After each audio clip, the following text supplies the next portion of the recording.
तो last class के बाद ये हमारा है आयनाइजेशन एनर्जी और पोटेंशियल, बस ये आखिरी है, ज्यादा बड़ा भी नहीं है। इसके बाद हम क्वेश्चन करते हैं। जैसे कि अंकित ने बताया, एकदम सही बताया कि आयनाइजेशन एनर्जी, आयनाइज्ड करना, किसी को आयनीकृत करना। आप किसी को तुम आयनीकृत कैसे करते हो? आयनीकृत करने के लिए तुम्हें उसमें से इलेक्ट्रॉन को निकालना पड़ता है या फिर इलेक्ट्रॉन को देना पड़ता है। तो हमारे केस में हम इलेक्ट्रॉन को निकालेंगे, इलेक्ट्रॉन को लेंगे नहीं। तो इलेक्ट्रॉन को निकाल देंगे तो वो आयनाइज्ड हो जाता है। आयनीकरण मतलब इलेक्ट्रॉन को निकाल दिया तो वो आयनाइज्ड हो जाता है। ठीक है। एनर्जी रिक्वायर्ड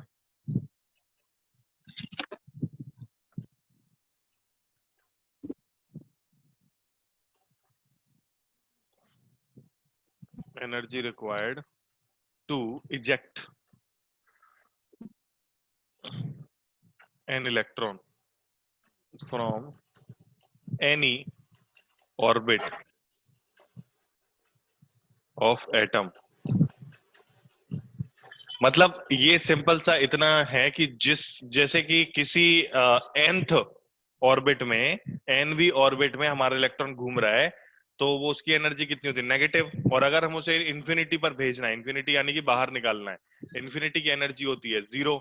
तो हमें उतनी ही पॉजिटिव एनर्जी दे देंगे तो वो मिलकर के दोनों नेट एनर्जी 0 हो जाएगी, यानी कि वो इलेक्ट्रॉन निकल के सीधा हवा में, मतलब इन्फिनिटी पे चला जाएगा, यानी कि एटम से दूर चला जाएगा। तो आयनाइजेशन एनर्जी के लिए कॉन्सेप्ट हमारा है energy required to eject an electron. तो ionization energy, ionization energy is equals to negative of energy total, very good, total energy, total energy of electron. For an example, इसका example के जरिए हम इसको थोड़ा सा और समझ लेते हैं। जैसे कि एग्जाम्पल लेते हैं हम, example ionization energy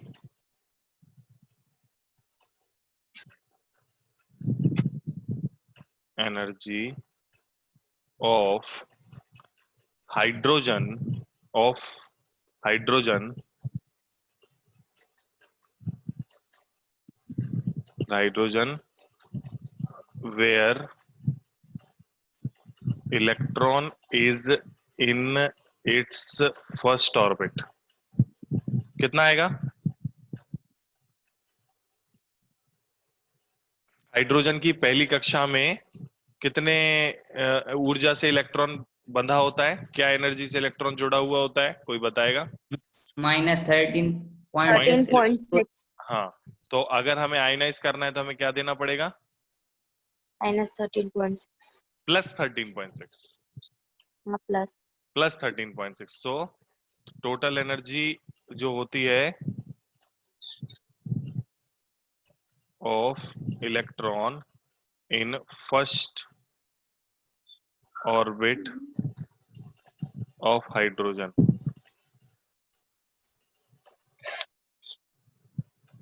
total energy बराबर माइनस का 13.6 इलेक्ट्रॉन वोल्ट। ये इलेक्ट्रॉन वोल्ट में ही लिखा जाता है, छोटी सी होती है ना, इसलिए इसको इलेक्ट्रॉन वोल्ट में ही लिख देते हैं हम। ठीक है, टोटल एनर्जी जो है हमारी इलेक्ट्रॉन वोल्ट में ही लिखते हैं। तो अगर ये इलेक्ट्रॉन वोल्ट में हो गई, so ionization energy first orbit की हो जाएगी। So energy ionization is equals to negative of negative 13.6 electron volt. देखो, इतना आसान तो तुम्हें सवाल नहीं आएगा। तुम्हें सवाल आएगा, पहले तो हम आयनाइजेशन पोटेंशियल समझ लें। Ionization energy divide by E. Potential क्या होता है? Potential energy upon charge.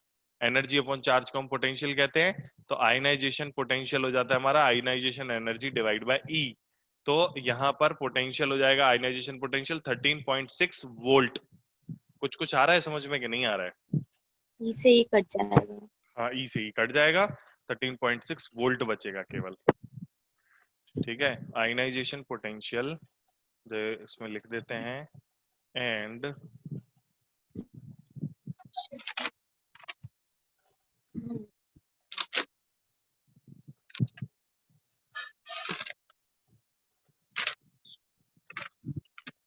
Ionization potential equals to कितना हो जाएगा?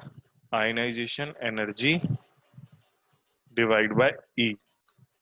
ठीक है, ये फॉर्मूला हम करके याद कर लेंगे। अब कुछ तरह के जो क्वेश्चन आते हैं वो मैं बताता हूं आपको। यहां पर मैंने जो थॉट प्रोसेस बनाई वो क्या बनाई कि हम इलेक्ट्रॉन को इन्फिनिटी पे भेज रहे हैं। कहां भेज रहे हैं हम इलेक्ट्रॉन को? इन्फिनिटी पे ही क्यों भेज रहे हैं?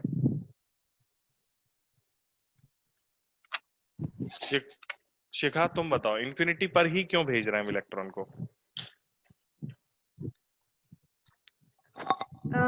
क्योंकि सर इन्फिनिटी पे शेल की एनर्जी मतलब 0 मैक्सिमम हो जाती है। इलेक्ट्रॉन की एनर्जी 0 हो जाती है, यानी कि इलेक्ट्रॉन का न्यूक्लियस के साथ कोई रिलेशन बचता ही नहीं है। आया कुछ कुछ समझ में जो कह रहा हूं? मतलब यहां पर इन्फिनिटी एक रेफरेंस पॉइंट है। रेफरेंस पॉइंट हम लोग जब अगर याद हो इलेक्ट्रोस्टैटिक्स में इलेक्ट्रिक पोटेंशियल पढ़ा था, तो इलेक्ट्रिक पोटेंशियल की डेफिनेशन क्या होती है अंकित? इलेक्ट्रोस्टैटिक्स में जो इलेक्ट्रिक पोटेंशियल पढ़ा है उसमें इलेक्ट्रिक पोटेंशियल की डेफिनेशन क्या है अंकित? जल्दी बताओ अंकित, हो कि चलेगा कहीं? पता नहीं कौन सर बताएगा। आवाज चली गई थी आपकी। अच्छा, मैं कह रहा हूं इलेक्ट्रिक पोटेंशियल की डेफिनेशन क्या पढ़ाई थी अपन ने इलेक्ट्रोस्टैटिक्स में? Sir work done in bringing a charge from infinity to a point in electric field. कहां से लेकर आ रहे थे चार्ज को हम? इन्फिनिटी से। इन्फिनिटी से क्यों लेके जा रहे थे? क्योंकि इन्फिनिटी पर हम रेफरेंस लेते हैं, ऐसा मानते हैं कि इन्फिनिटी पर जो इलेक्ट्रिक पोटेंशियल है वो 0 हो जाएगा।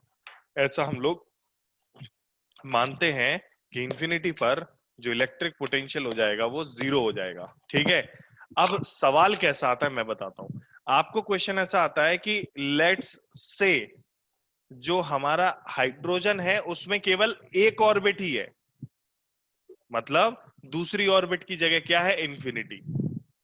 ठीक है, तो let's say reference point is the second orbit of the hydrogen atom. तो अब हमें इलेक्ट्रॉन को कहां से कहां तक लेके जाना होगा? आयनाइज करने के लिए कहां तक लेके जाना होगा? नहीं समझ में आ रहा मेरी बात, में क्या कह रहा हूं? आ रहा है सर। हाँ, क्या कहा मैंने, बताना जरा। सेकेंड ऑर्बिट से मतलब आयनाइज करने के लिए इंफिनिटी पे ले जाएंगे। नहीं, फिर से बोलने दो।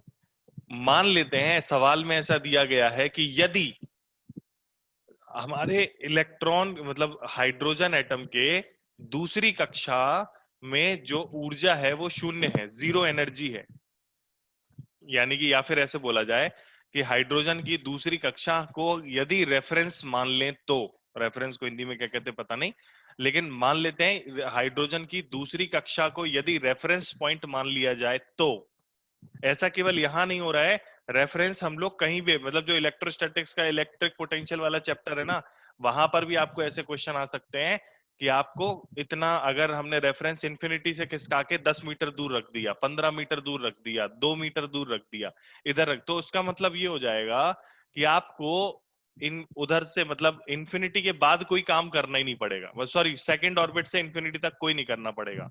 यानी कि आपके पास जो पोटेंशियल डिफरेंस जो जो एनर्जी जो रहेगी पहले ऑर्बिट में -13.6 इलेक्ट्रॉन वोल्ट हो गई, और दूसरे में जो होती है हमारी कितनी एनर्जी होती है दूसरे में हमारी -3.4, तो -3.4 ना होकर के वो 0 हो गई।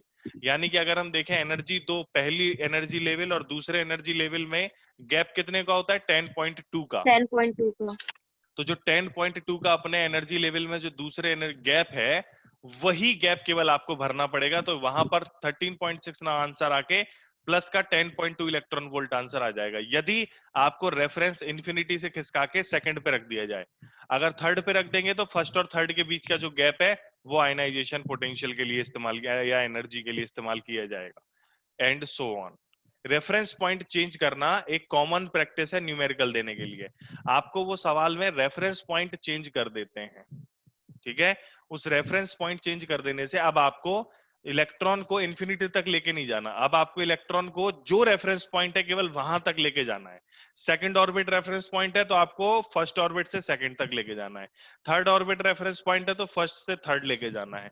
फोर्थ ऑर्बिट रेफरेंस पॉइंट है तो इलेक्ट्रॉन को फर्स्ट से फोर्थ तक लेके जाना है और आयनाइज हो जाएगा। आयनाइज का मतलब इलेक्ट्रॉन अल्टीमेटली बाहर निकल जाएगा। आ गई मेरी बात समझ में? हाँ सर सर। बोलो।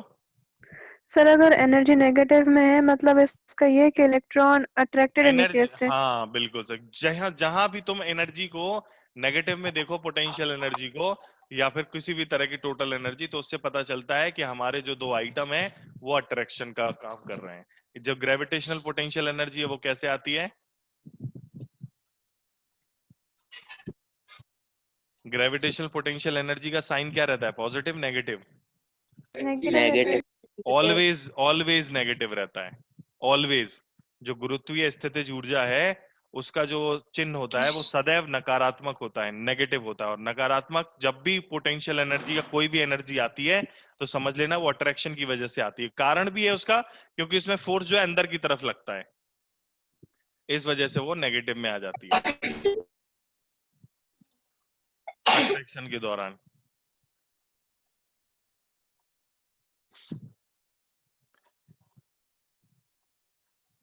चलो, अब एक क्वेश्चन बड़ा सिंपल सा, अपने को बताओ ionization potential of second helium electron is. Second यानी कि सेकंड ऑर्बिट में रखा हुआ हीलियम इलेक्ट्रॉन जो है, ionization potential of second helium electron is.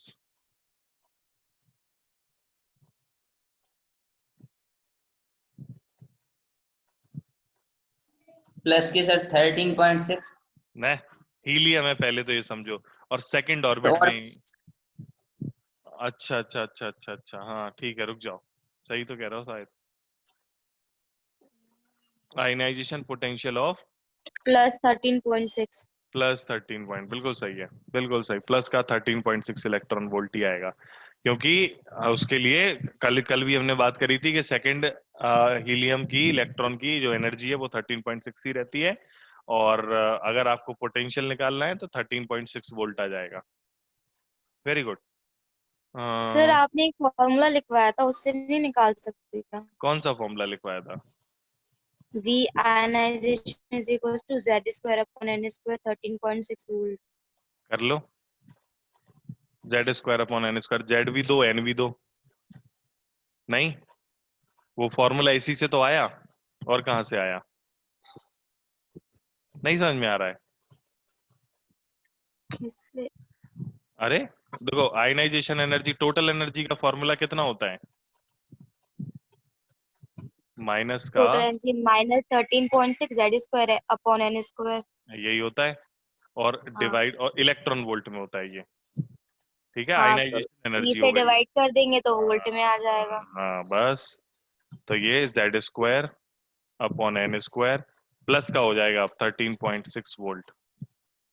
Minus minus plus हो गया था ना ऊपर एनर्जी, जेड स्क्वायर अपॉन हाँ एन स्क्वायर। अगर आपको इस ऐसे फॉर्मूले बनाने हैं तो फॉर्मूले बना लो, बट मैं फॉर्मूले को कभी भी पसंद नहीं करता कि आप केवल फॉर्मूला बना के समझ लो। कॉन्सेप्ट समझ लिया तो फॉर्मूले का मतलब, क्योंकि अभी जो मैंने वो बताया ना, सिस्टम बताया वहां पर, तो उसमें आप फॉर्मूला लगाओगे तो गलत हो जाएगा, क्योंकि वहां पर तो आपको इन्फिनिटी तक नहीं जाना है ना। जैसे इस क्वेश्चन में तो केवल बोला है कि आयनाइजेशन पोटेंशियल बताओ, आयनीकरण विभव बताओ कितना चाहिए अपन को, केवल बोला है। तो केवल यानी कि रेफरेंस पॉइंट जो सब लोग लेते हैं वही लेना पड़ेगा, यानी कि इन्फिनिटी लेना पड़ेगा।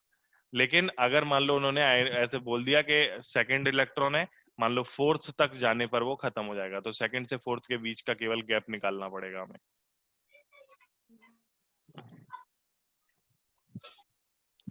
चलिए,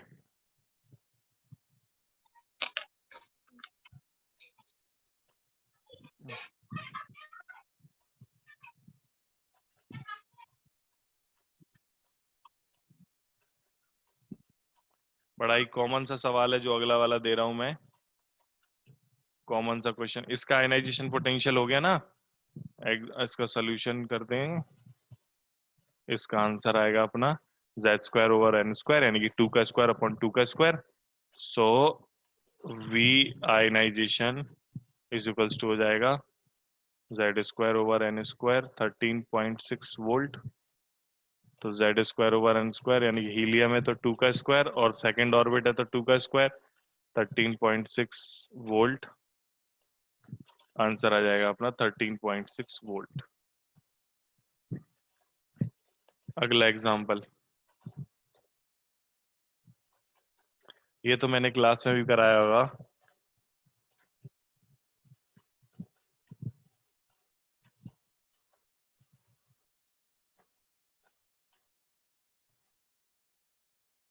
ये क्वेश्चन है, अपने को रिलेशन लैम्डा 1 लैम्डा 2 लैम्डा 3 में रिलेशन बताना है। आपको गिवन है इफ, इसको अपन इफ एनर्जी ऑफ ए सबसे कम है बी से भी और सी से भी, then find relation between lambda 1 lambda 2 and lambda 3। चलो, क्या रिलेशन आएगा लैम्डा 1 लैम्डा 2 लैम्डा 3 में?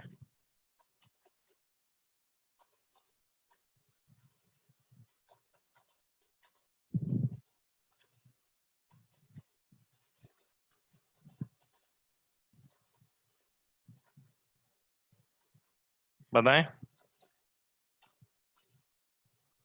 Sir lambda 1 plus lambda 2 is equal to lambda 3। Hmm, और लोग बताएं। सौम्या दीदी क्लास में कराया जी मैंने, तुम्हारी, पता है? नहीं कराया। कराया है।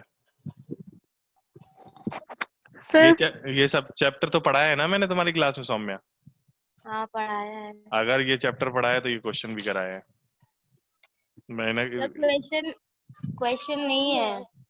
चलो देखेंगे, पर मुझे तो लगता है हो सकता नहीं कराया। अब तुम कह रही हो तो मान लेते हैं। हाँ, तुम क्या कह रही हो शिखा? सर वो लैम्डा 2 सबसे बड़ा होगा, फिर लैम्डा 1, फिर लैम्डा 3। अच्छा, चलो ये भी नहीं निकालना था हमें कौन बड़ा होगा अभी। तो मुझे ये बताओ ना, जब तक हमें एनर्जी की एग्जैक्ट वैल्यू नहीं दे देते तब तक हम नहीं बता पाएंगे कि कौन बड़ा होगा।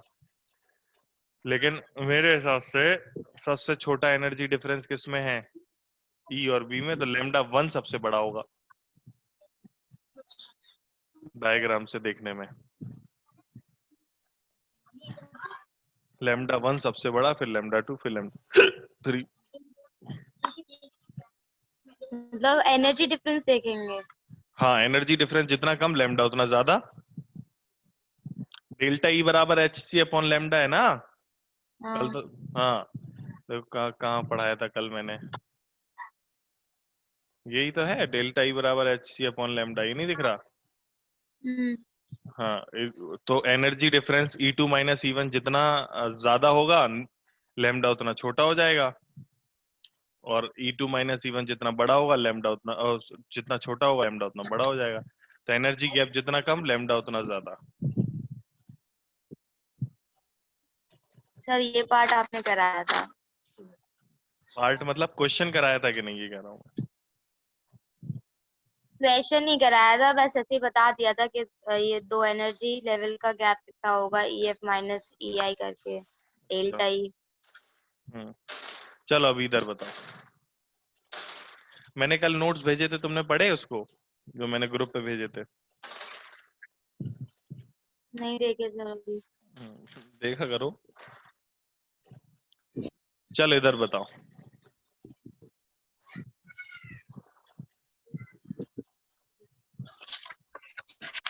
देखो भाई साहब, लैम्डा 1 के लिए हम लिखेंगे क्या? सॉल्यूशन करते हैं लैम्डा 1 के लिए। तो एच सी अपॉन लैम्डा 1 कितना हो जाएगा? ई C minus E B.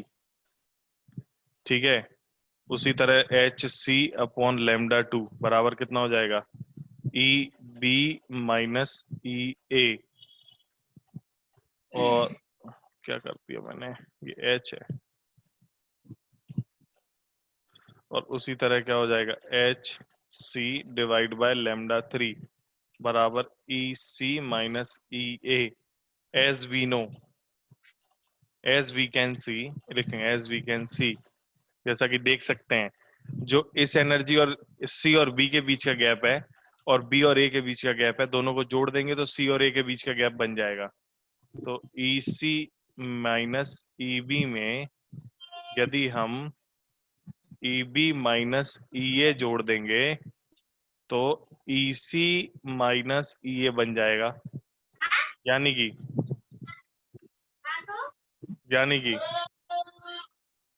HC upon EC minus EB कितना है, λ1 प्लस HC अपॉन λ2 बराबर HC अपॉन λ3। HC से HC कट गया, आंसर आ गया 1 अपॉन λ1 प्लस 1 अपॉन λ2 बराबर 1 अपॉन λ3। एक कई बार आया है यार, एक आध बार वाली बात होती, थोड़ा बहुत आता तो अलग था, कई बार आया है। कुछ नहीं आया समझ में तो पूछ लो बच्चा लोग।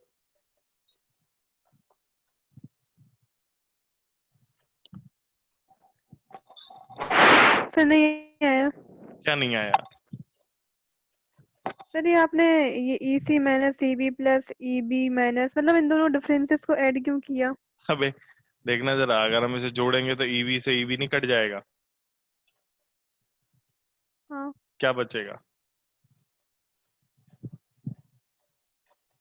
EC माइनस E दोनों बराबर हो जाएंगे। Yes sir. ठीक है फिर, EC माइनस EA बचेगा। ठीक है ना, तो सही किया ना मैंने? Yes sir. Yes sir. ठीक सर है। हाँ सर कुछ नहीं। बोल दो यार, ऐसे ऐसे नहीं, शर्माओ नहीं, बोल दो। सर गलती समझ में आ गई। चलो ओके।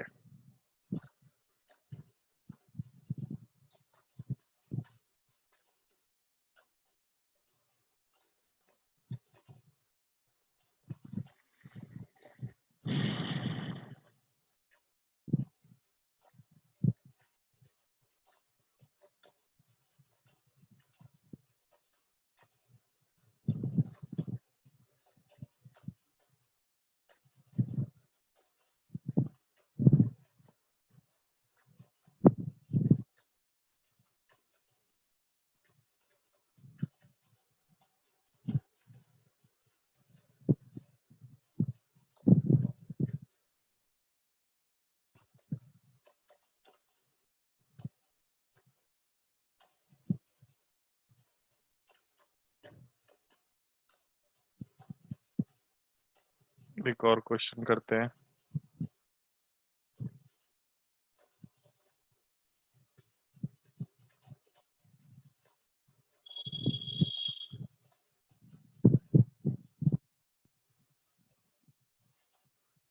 रेडियस वाला क्वेश्चन है, इसकी रेडियस दे रखी है, हमें बताना है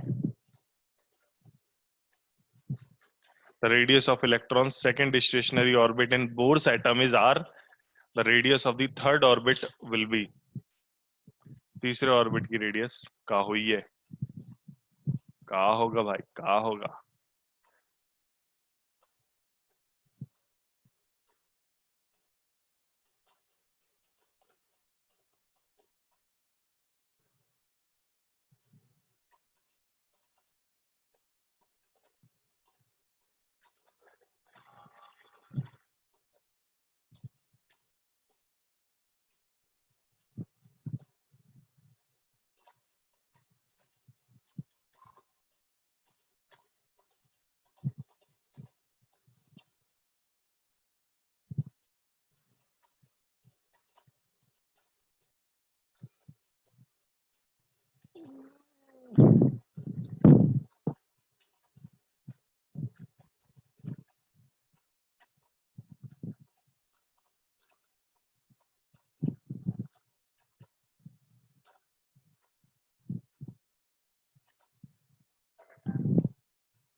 हो रहा है क्या कि नहीं हो रहा है?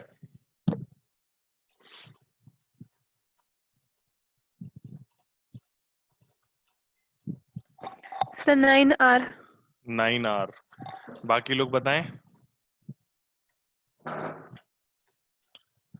Second stationary orbit is R the radius of third orbit. हमें नहीं पता एटम कौन सा है, तो रेडियस जो है डायरेक्टली प्रोपोर्शनल होती है काय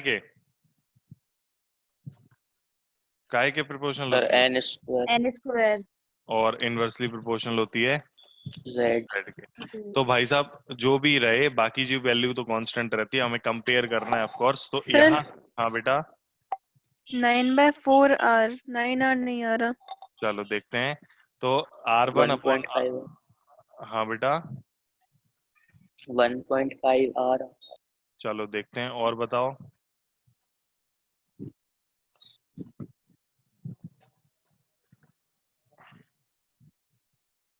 तो यहाँ पर R जो है proportional to n square upon z होता है, यानी कि R1 अपॉन R2 क्या हो जाएगा, n तो n स्क्वायर के सीधा प्रोपोर्शनल, तो n1 अपॉन n2 का स्क्वायर, और z के इनवर्सली है तो z2 ऊपर चला जाएगा और z1 नीचे रह जाएगा।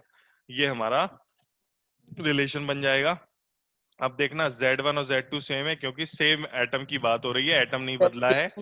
में है ना सर, क्या कह रहा है बेटा? सेकंड और थर्ड ऑर्बिट। हाँ तो सर N1 2.25 r। हाँ देख लेते हैं। R1 की वैल्यू R लिखी है, R2 की वैल्यू हमें बतानी है, N1 की वैल्यू हमसे बोली हुई है R, N2 की वैल्यू नहीं, N1 की वैल्यू हमसे बोली गई है, क्या बोली गई हमसे N1 की value? Bohr's atom radius of third second, मतलब ये 2 है और थर्ड की हमें बताने हैं स्क्वायर, 2 बटन। तो R2 बराबर हो गया 2 दूनी 4, 3 तिरका 9, 9 ऊपर चला गया 9R/4, 4 दूनी 8, 1 0, 4 दूनी 8, 2 0, 4 पंचे 20, 2.25 R आ गया।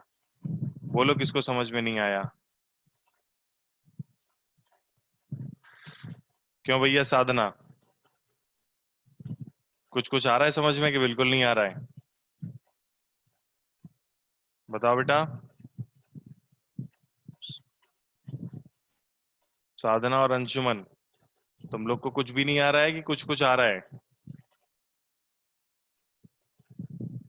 बताओ भाई, क्योंकि तुम लोग कोई भी सवाल का जवाब नहीं दे रहे हो, बहुत देर हो गई।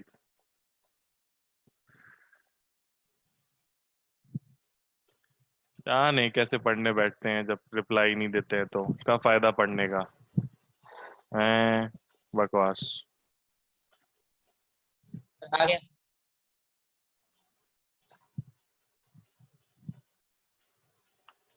ठीक है, चलो ये हो गया। आगे करते हैं अगला क्वेश्चन। इसमें डायग्राम बना हुआ है एमिशन और एब्जॉर्प्शन स्पेक्ट्रम वाला, ये पूरा का पूरा क्वेश्चन समझाने वाली बात है आपको। देखते हैं आ पाता है कि नहीं।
क्वेश्चन पढ़ लिया?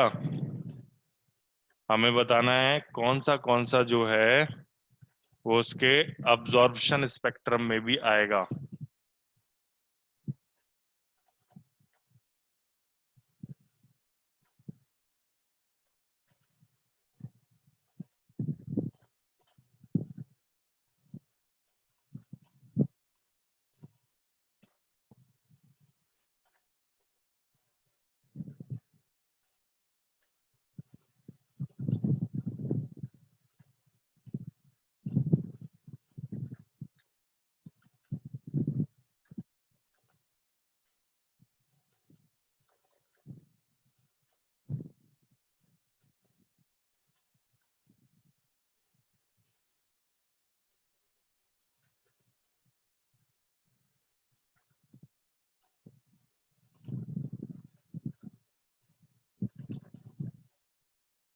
सर क्वेश्चन समझ नहीं आ रहा। मतलब जो यहाँ पर ऊपर से नीचे जब भी लाइनें आती हैं तो क्या होता है हमारा वो इलेक्ट्रॉन, जब भी लाइनें ऊपर से नीचे आती हैं तो एनर्जी निकलती है। हाँ लेकिन अगर हम नीचे से ऊपर भेजते हैं तो एनर्जी अब्जॉर्ब होती है। ठीक है, हाँ तो ऐसा नहीं है कि आप कभी भी कहीं भी भेज सकते हो और उसमें आपकी एनर्जी अब्जॉर्ब होने लगती है। उसके लिए स्पेसिफिक कंडीशन है अब्जॉर्बेशन होने के लिए। नहीं समझ में आ रहा? मतलब एब्जॉर्प्शन तभी होगा जब वो ग्राउंड स्टेट से जंप करेगा। The absorption lines are obtained only when electron jumps from ground state to higher any. मतलब ग्राउंड स्टेट से देखो, अभी अगर आप सामने देखो तो इसमें कोई भी कहीं से भी इलेक्ट्रॉन ऊपर से नीचे आ रहा है तो हर सब में एनर्जी एमिट होगी। मतलब सब में एक हाँ स्पेक्ट्रम बनेगा, इसमें से भी एनर्जी निकलेगी, इसमें से भी निकलेगी, इसमें से भी एनर्जी निकलेगी, इसमें से भी एनर्जी निकलेगी, इसमें से भी एनर्जी निकलेगी। लेकिन अब्जॉर्प्शन केवल तभी होगा जब आपका वो ग्राउंड लेवल से ही जाएगा। अब्जॉर्प्शन मतलब ये नीचे से ऊपर जाएगा। तो ऐसे आपको लग सकता है कि ए से जो ये जो 4th और 5 और 6 हैं जिसमें ए से लौटा के अगर हम देंगे, वो कह रहे हैं कि जो एमिशन लाइनें बन रही हैं वो अब्जॉर्प्शन में भी बनेंगी, कौन कौन सी ऐसी हैं। तो ऐसी केवल आपको देखना है कौन कौन ग्राउंड स्टेट से जंप कर रहा है अपर स्टेट पर। तो absorption only occurs when any electron, तो अब्जॉर्प्शन लाइन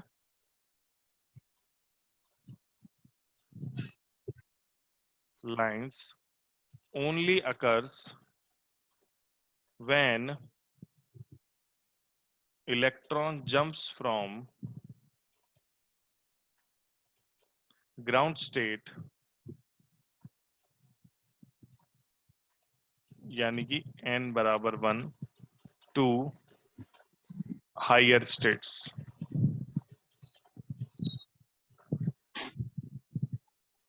तो आंसर हो जाएगा हमारा स्पेक्ट्रल लाइन 1, 2 और 3।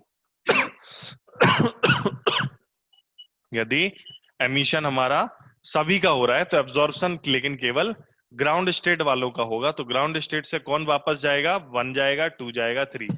क्लियर है? नहीं आ रही बात समझ में? इसको याद कर लो अगर कोई प्रॉब्लम है। जैसे आपने एमिशन में याद किया ऐसे ही अब्जॉर्प्शन में एक फिक्स बात याद कर लो। सॉरी, कि आपका अब्जॉर्प्शन हो गई तभी। ठीक है? हम्म,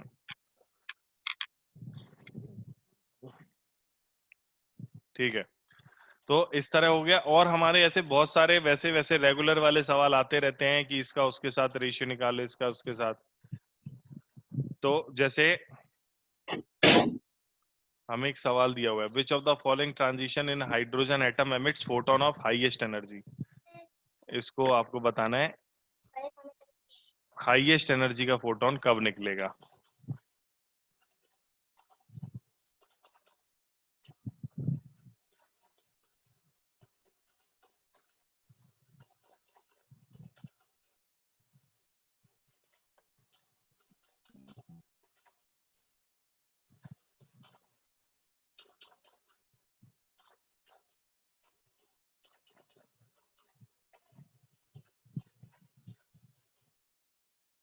बताएं कब हाईएस्ट एनर्जी का निकलेगा।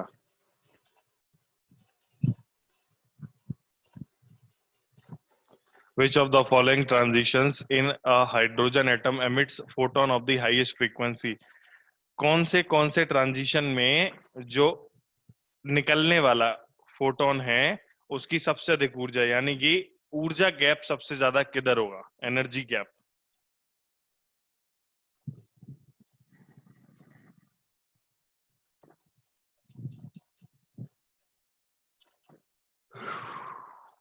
ध्यान रखना फॉर्मूला होता है हमारा एनर्जी गैप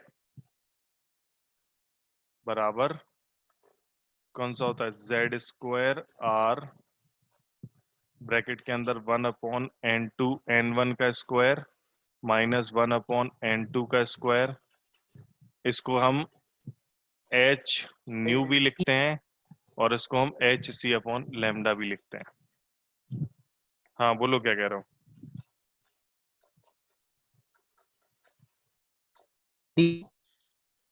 मैं सुना ही नहीं दे रहा यार।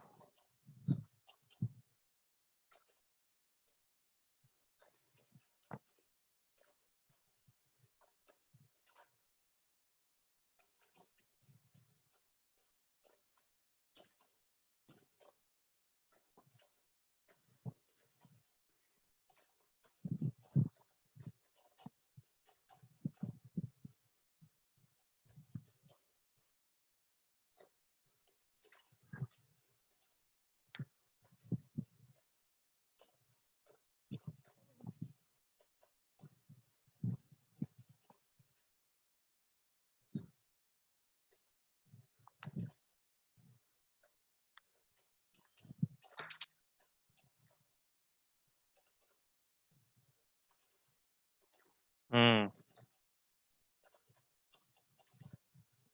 अच्छा, और लोग बताएं आंसर भैया। अंकित तुम बताओ, हाईएस्ट कब फ्रीक्वेंसी होएगी? जेड स्क्वायर आर तो कांस्टेंट है, एन वन एन टू की वैल्यू बदल रही है।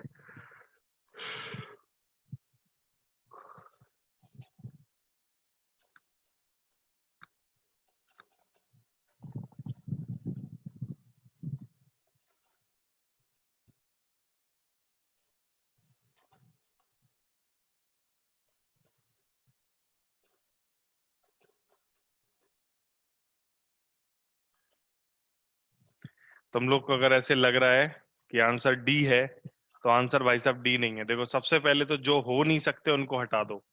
हमें कहा जा रहा है कि which of the following hydrogen emits emits, सबसे पहले ये है एमिट, निकलेगा फोटोन। फोटोन निकलेगा किसमें? जब ऊपर से नीचे आता है, यानी कि इसमें और इसमें। फोटोन केवल दो में ही निकलेगा, बी में और डी में ही फोटोन निकलेगा। इसमें तो फोटोन का एमिशन ही नहीं होगा। मतलब 1 से 2 में जाओगे तो अब्जॉर्प्शन होगा, और 2 से 6 में जाओगे तो भी अब्जॉर्प्शन होगा। मतलब तुम्हें और एनर्जी लेनी पड़ेगी। वो फोटोन एमिट होगा तब जब तुम हाइयर एनर्जी ऑर्बिट से लोअर एनर्जी ऑर्बिट में आते हो। तो हाईएस्ट फ्रीक्वेंसी हो गया, ठीक है। फिर इसके बाद हम लोग आगे बढ़े, तो हमने देखा 2 से 1 का कंपेयर करें और 6 से 2 का कंपेयर करें। तो एनर्जी गैप देखना है हमें। एनर्जी गैप जिसका डेल्टा ई की वैल्यू जिसमें ज्यादा होगी, एच न्यू भी उसमें ज्यादा होगा, यानी कि फ्रीक्वेंसी भी उसमें ज्यादा ही होगी। तो एनर्जी गैप 1 और 2, अब तुम्हें एनर्जी गैप मैंने याद करने को बोले थे। 1 और 2 के बीच का एनर्जी गैप कितना होता है?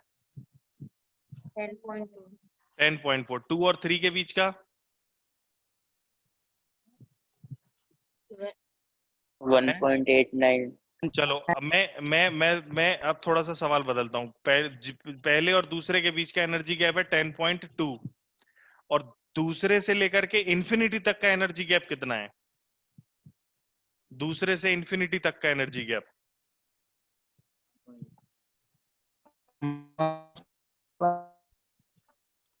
दूसरे से लेके इंफिनिटी तक का एनर्जी गैप कितना है? 3.4। 3.4 है।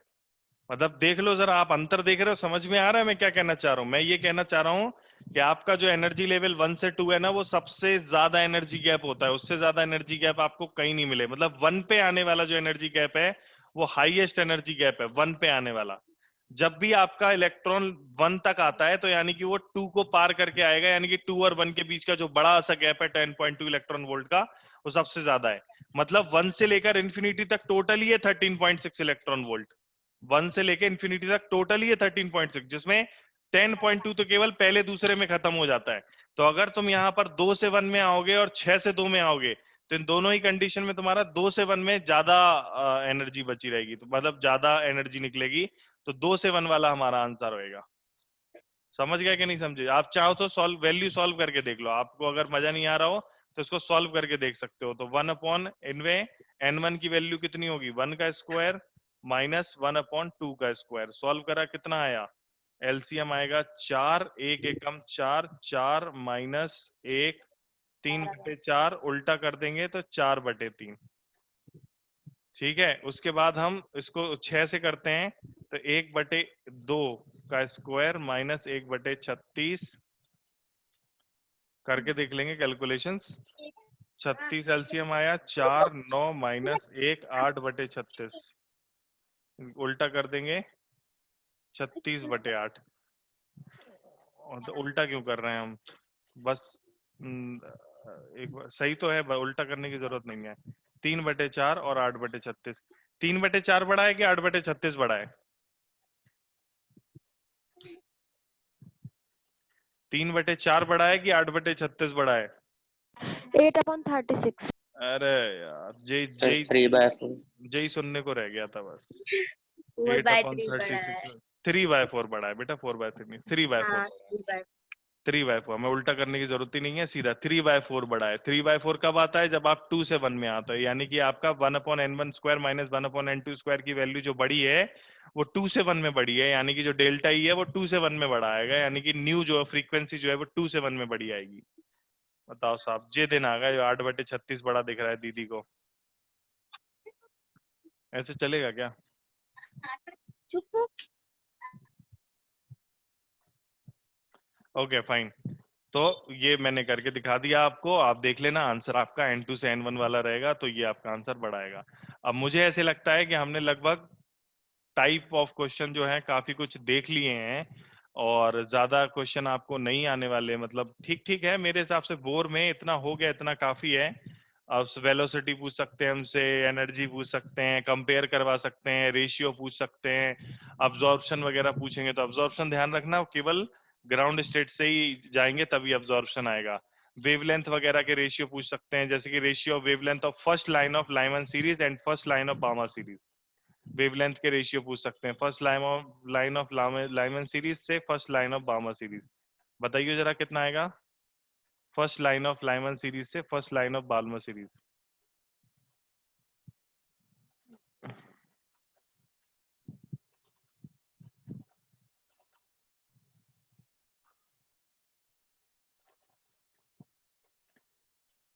First line of Lyman series से first line of Balmer series.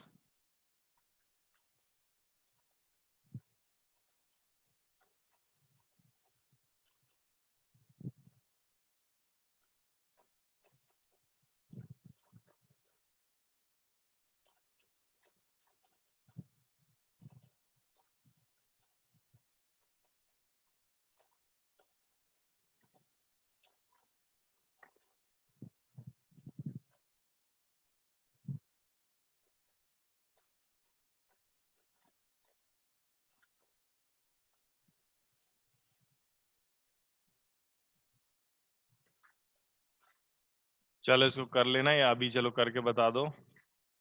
हम लोग अब न्यूक्लियस पे आते हैं।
कर लेना इसको।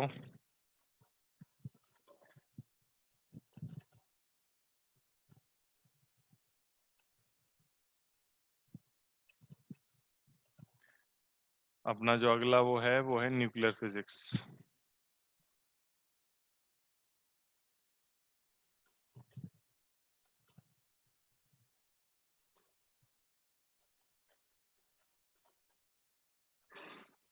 सर आप रेडियो एक्टिविटी भी पढ़ाएंगे अभी?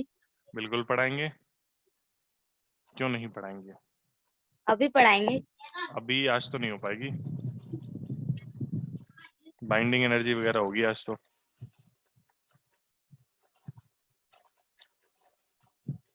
क्यों, क्या हो गया तुम्हें, कहीं जाना है? नहीं, हम्म, क्वेश्चन करने थे उसके। कर लेना, 2-3 दिन में हो ही जाएगी। सर हमें डाउट भी पूछने थे रोटेशन में। कल लेते हैं डाउट, कल आज मैं यही बताने वाला था। जिसके जो डाउट हैं वो मुझे आज भेज दो शाम तक व्हाट्सएप पे, पीडीएफ बना के भेजोगे तो और बढ़िया रहेगा। स्पेसिफिक क्वेश्चन कट करके भेजना, तो फोटो खींचना और क्वेश्चन कट करके भेजना मुझे पीडीएफ बना के। तो जब आप मेरे को पीडीएफ बना करके भेजोगे, बताओ जी, तो बायो का न्यूक्लियस आ गया।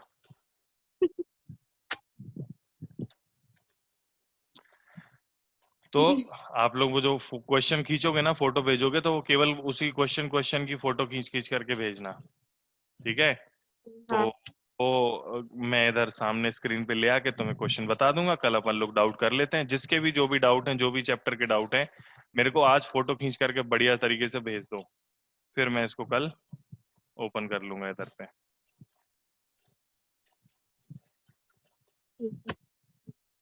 ठीक है, हाँ सर। सबसे कह रहा हूं मैं। तो इधर आ जाते हैं अपन।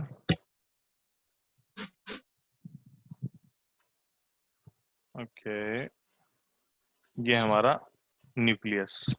जनरली न्यूक्लियस हमारा ऐसा ही दिखता है, इससे कुछ खास अलग नहीं दिखता है। और इसके चारों तरफ हमारा इलेक्ट्रॉन इलेक्ट्रॉन क्लाउड के फॉर्म में घूमता रहता है। रदरफोर्ड के अल्फा के स्कैटरिंग पार्टिकल एटम वो एक्सपेरिमेंट से सबसे बेहतरीन जो चीज हमें मिली वो थी न्यूक्लियस। रदरफोर्ड के अल्फा पार्टिकल के स्कैटरिंग एक्सपेरिमेंट से सबसे सुंदर जो आइटम हमें मिला था वो था न्यूक्लियस। उसके बाद जो न्यूक्लियस की चेंजेस हैं वो कुछ भी नहीं हुए। न्यूक्लियस उसने बता दिया कि न्यूक्लियस नाम का एक एटम के अंदर एक छुटकू सा कुछ है, जो छुटकू होने के बावजूद भी सारा का सारा तो मास और ऑलमोस्ट सारा पॉजिटिव चार्ज रखता है। ऑलमोस्ट क्या, एग्जैक्टली सारा पॉजिटिव चार्ज रखता है। ऑल्दो न्यूक्लियस जैसे आपको दिखाई दे रहा है वैसा सा कुछ होता है, इसमें कोई बाउंड्रीज नहीं होती हैं। न्यूट्रॉन और प्रोटॉन इसमें भरे होते हैं, और न्यूट्रॉन और प्रोटॉन को मिला करके हम कहते हैं न्यूक्लियस के पार्टिकल, यानी कि न्यूक्लियॉन कहते हैं इनको। न्यूक्लियस करके। समझ गए ना? तो ये हमारा न्यूक्लियस है बेसिक। आपको छोटी मोटी चीजें तो इसका जो जो हमारा number of neutron, number of proton, ये सब तो पता ही होंगे। तो जो भी हमारा न्यूक्लियस है for any atom, for any atom Z X A, ये एटम है हमारा। Z क्या होता है यहाँ पर? Number of electron. ये नंबर ऑफ प्रोटॉन भी होता है। A क्या होता है हमारा? मास नंबर, टोटल मास भी कह सकते हैं इसको।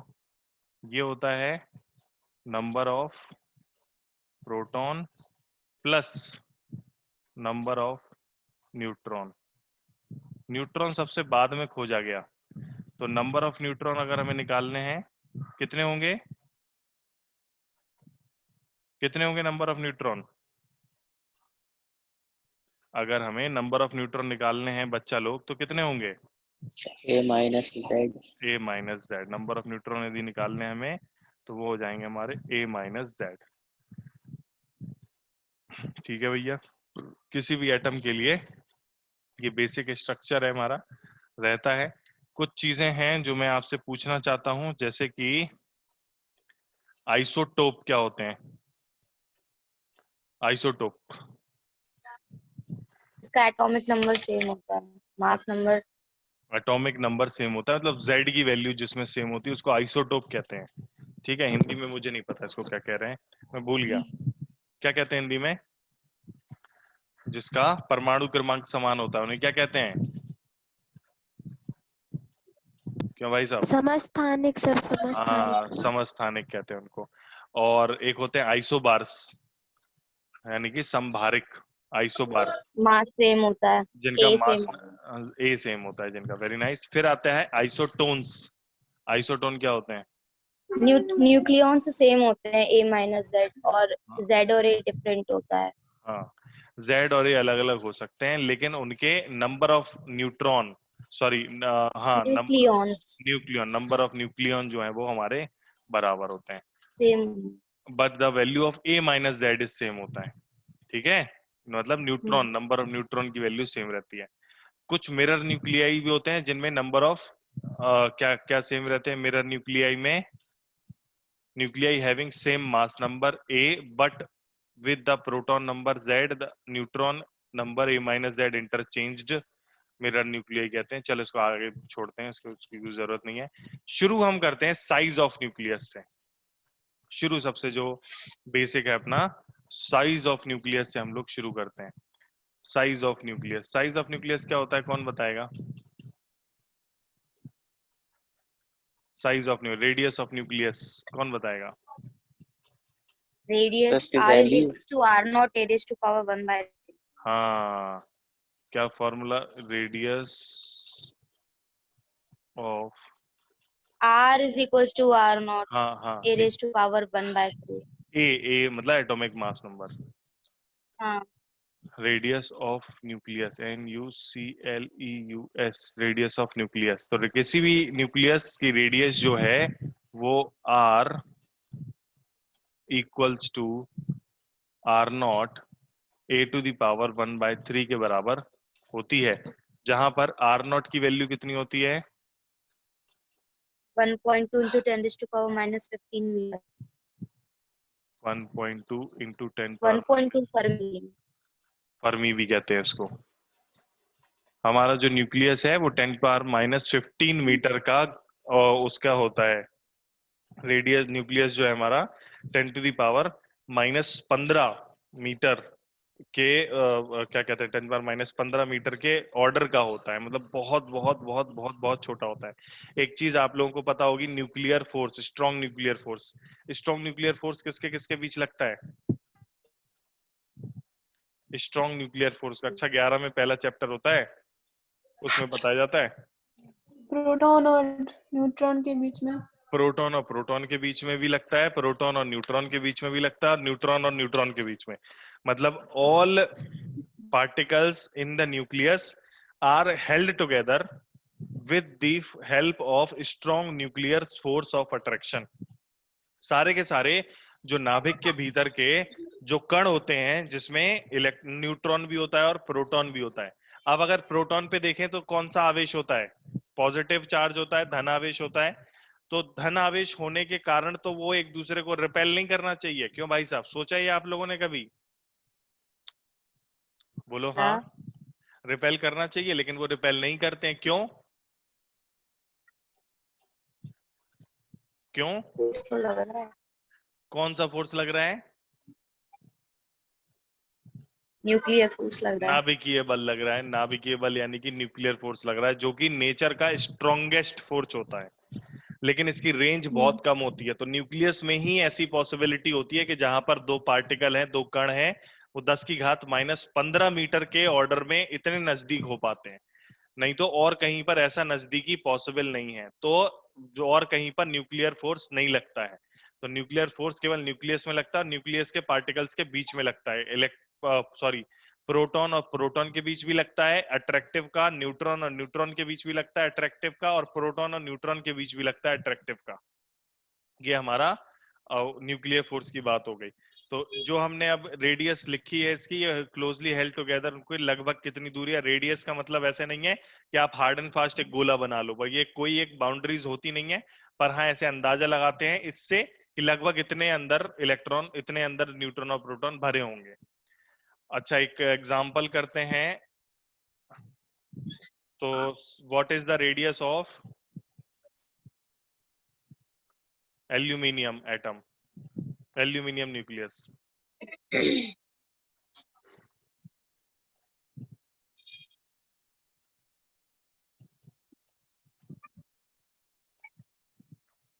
एल्यूमिनियम न्यूक्लियस, एल्यूमिनियम एटम को कैसे लिखते हैं? क्या एटॉमिक नंबर एल्यूमिनियम का?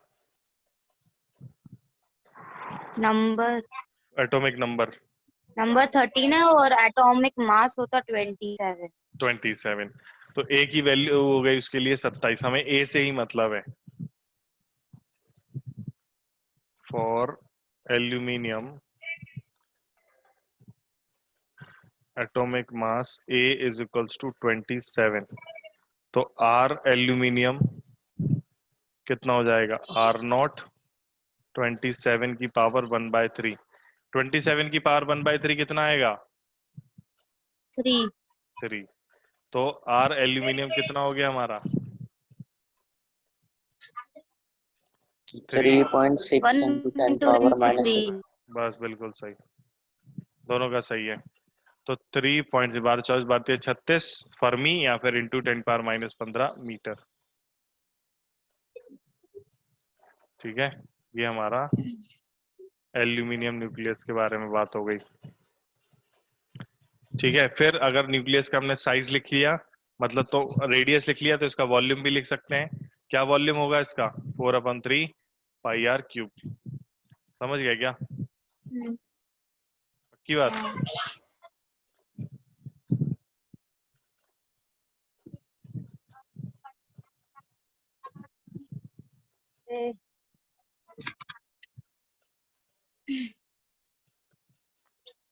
वॉल्यूम ऑफ न्यूक्लियस, वॉल्यूम का फॉर्मूला होता है 4/3 पाई आर क्यूब। और हमें पता है आर की वैल्यू क्या होती है? R not A to the power 1/3 का क्यूब। तो वॉल्यूम हो जाता है हमारा 4/3 पाई आर नॉट क्यूब इंटू ए। अगर ये हो गया तो अब इसका वो कितना होता है? Density 2.38 into 10⁻17 kg per meter। Fix होती है? फिक्स नहीं, होती है कैलकुलेट हो जाएगी ना। 3 कैसे? 2। मतलब हर एटम के लिए, हर न्यूक्लियस के लिए फिक्स होती है क्या?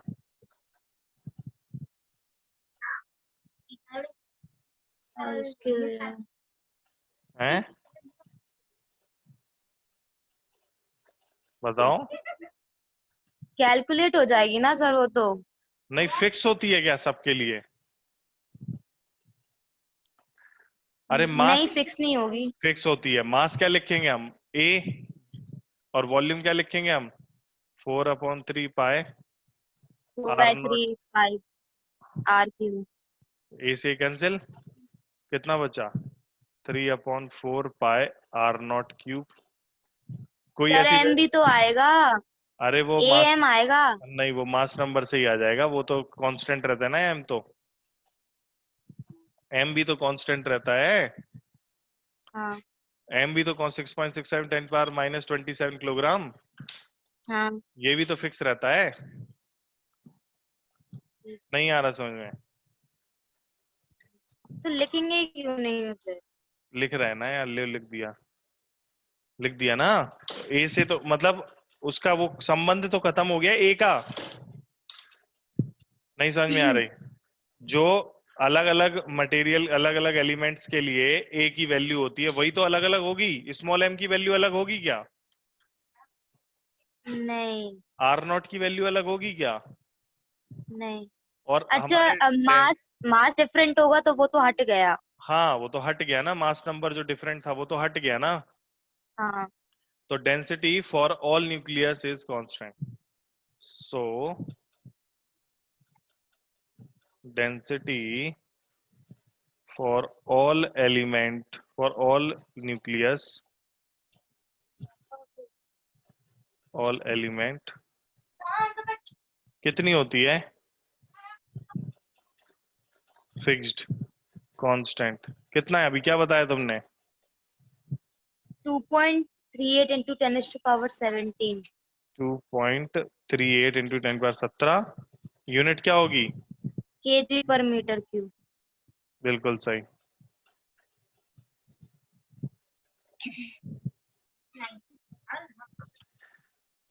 2.38 into 10⁻17 किलोग्राम पर मीटर क्यूब। क्लियर हो गया ना? हाँ पक्का?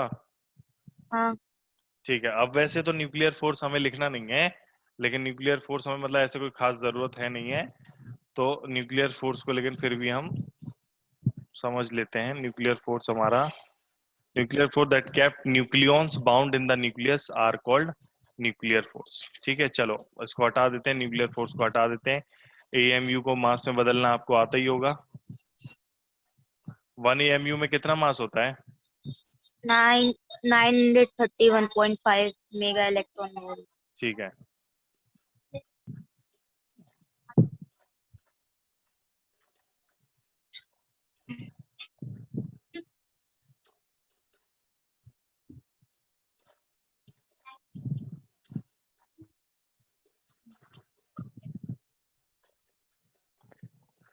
क्या कह रही तुम? फिर से मैं ध्यान से सुन ही नहीं पाया, मैं ध्यान ही नहीं दिया। क्या कह रही थी?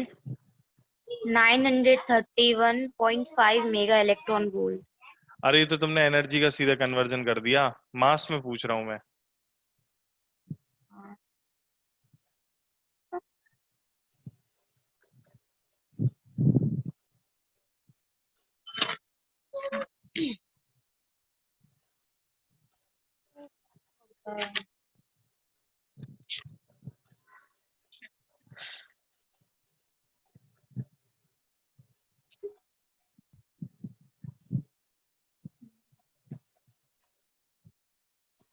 चलो ठीक है, बाकी की क्लास हम लोग कल करेंगे, वो कुछ चीजें काम नहीं कर रही मेरी यहाँ पे अभी। 1 मिनट और ट्राई कर लूं, अगर हो जाएगा तो फिर। हो तो रहा है, देखते हैं। तो मेरा कंप्यूटर शायद अपडेट मांग रहा है। अब हम क्लास कल करेंगे, ठीक है? अब बाकी की क्लास हम लोग कल देखेंगे। मेरा ठीक है सर। कंप्यूटर में ओके सर। अपडेट मांगने लगा, वो बीच में स्लो हो गया एकदम से। तो कल करते हैं हम। कल के लिए, कल बेसिकली डाउट का दिन है, तो जल्दी कर लें कल क्लास, क्या बेटा? नो सर, अब अरे 10 यार, से भी ज्यादा जल्दी सर। तो सुबह 6 बजे नो सर, कर सर लो सुबह 6 बजे। और क्या है? सर नहीं। कितने बजे सर? 6 बजे, 6 बजे मॉर्निंग 6 AM। सर नहीं। 6 से 8 कर लीजिए। हाँ वही 6 से 7 6 से 8। 8 ले लो। हाँ कर लें पक्का। फिर साधना फिर हाँ बताइए, साधना को कह रही है मैं जैसे तैसे तो 9 बजे 10 बजे उठ पा रही हूँ, है ना बेटा? साधना यही है, तो हैं? फिर 10 बजे में बहन की क्लास हो जाती है इसलिए। हाँ ये तुम्हारी समस्या, मतलब कल के लिए कह रहा हूँ सौम्या बेटा, मैं केवल आगे के लिए नहीं। हाँ ठीक है, 6 से हाँ 8 पढ़ लेंगे। हाँ, तो मतलब डाउट्स हैं कल सभी के, जिसको डाउट्स पूछने हैं वो अपने डाउट्स आज मेरे को व्हाट्सएप पे भेज दे, पर्सनल नंबर पे भेजना हो तो, नहीं तो ग्रुप पे भेज दो, बढ़िया रहेगा। अपने अपने डाउट्स भेज दो, और जो जैसे इससे ये होगा ना, बाकी लोग भी एक बार ट्राई कर लेंगे, तो आप अपने डाउट्स ग्रुप पे भेज दो। और अच्छे से क्रॉप कर करके फोटो खींचना। देखो एक एक थोड़ी सी जे काम करना है, ऐसा नहीं कि पूरे मतलब पेज का पूरा भेज दिया, या पूरे बिस्तर पे बैठे हैं तो बिस्तर भी दिखाई दे रहा है उसमें। केवल वो क्रॉप करके उस क्वेश्चन का भेजना, और सारे 8 10 12 जो क्वेश्चन है उनका फाइनली फोटो खींच खींच करके क्रॉप कर लेना, और फिर एक पीडीएफ बना लेना, और वो पीडीएफ मुझे भेज देना। 5 क्वेश्चन हो, 8 हो, 10 हो, 15 हो, किसी चैप्टर का हो, एक लाइन से भेज देना तुम तो। ठीक है। ठीक है, सबसे कह रहा हूं मैं, हाँ किसी को भी कोई भी क्वेश्चन पूछने हो आज ही भेज देना, तो फिर मैं उन्हें अपने स्क्रीन पे ले आऊंगा, और कल इनके एक एक करके बारी बारी से क्वेश्चन करा दूंगा। कल सुबह हम लोग मिलते हैं, ठीक है भाई? 6 बजे ही होगी सर क्लास। तुम लोग बताओ 6 बजे ठीक है ना? एक दिन की हाँ बात। ठीक है, 6 बजे। हाँ, और वो डाउट है बेसिकली, अगर जैसे जिसको मैं कुछ नया नहीं पढ़ाऊंगा, अब नहीं आना है तो मत आना। सर 6 बजे 11th की क्लास तो नहीं होगी सर? कल नहीं होगी 11th की, मैं ही तो पढ़ाता हूँ 6 बजे 11th की। Yes sir. कल नहीं होगी। ठीक है, अगर होगी भी तो मैं उनका टाइम चेंज कर दूंगा। ठीक है, हाँ ओके सर। चलो ठीक है, okay bye. Thank you sir. Welcome बेटा। Thank you.